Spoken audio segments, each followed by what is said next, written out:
Israel-Iran War News Live Update. Egypt supports South Africa's ICJ complaint against Israel. Israel has ordered the evacuation of thousands of people from central Rafah and northern Gaza. Main summary. Latest dead toll in Gaza surpasses expectations. 35,000 Palestinians have left the Jabalia refugee camp following the attacks that killed 45 people and sent another 35 to the Al-Aqsa hospital in Deir al-Balah. Hezbollah intends to pull back from the border with Israel.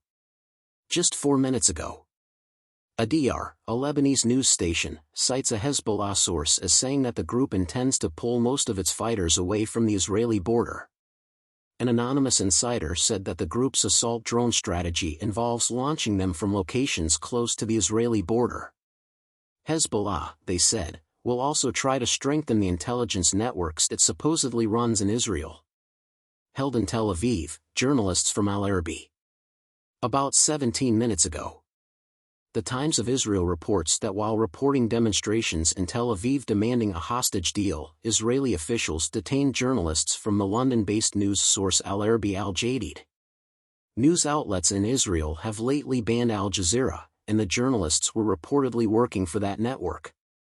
Reporter Oren Ziv of Israel's X news site captured the moment when police interrogated the journalists, who had apparently witnessed Al Jazeera's live coverage of the riots in Tel Aviv, South Africa's petition against Israel before the International Court of Justice to have Egypt's backing.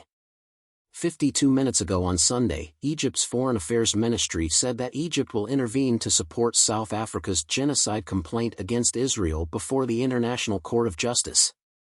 Comes in light of the worsening severity and scope of Israeli attacks against Palestinian civilians in the Gaza Strip, and the continued perpetration of systematic practices against the Palestinian people, including direct targeting of civilians and the destruction of infrastructure in the Strip, and pushing Palestinians to flee, the ministry said in a statement.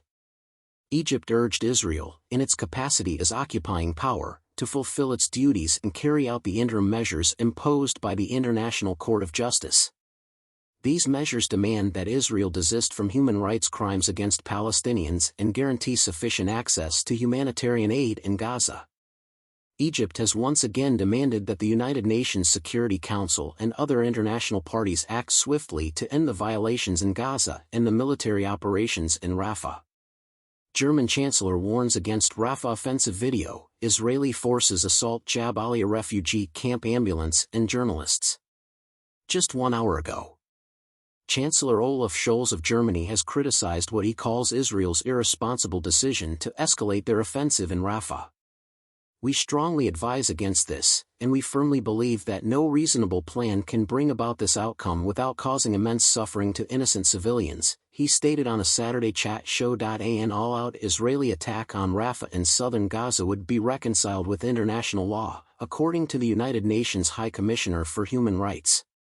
According to Volker Turk, there is no way that the most recent evacuation orders, let alone a full assault, in a heavily populated area can be in line with the mandated provisions of international humanitarian law and the 2 sets of binding interim measures issued by the International Court of Justice.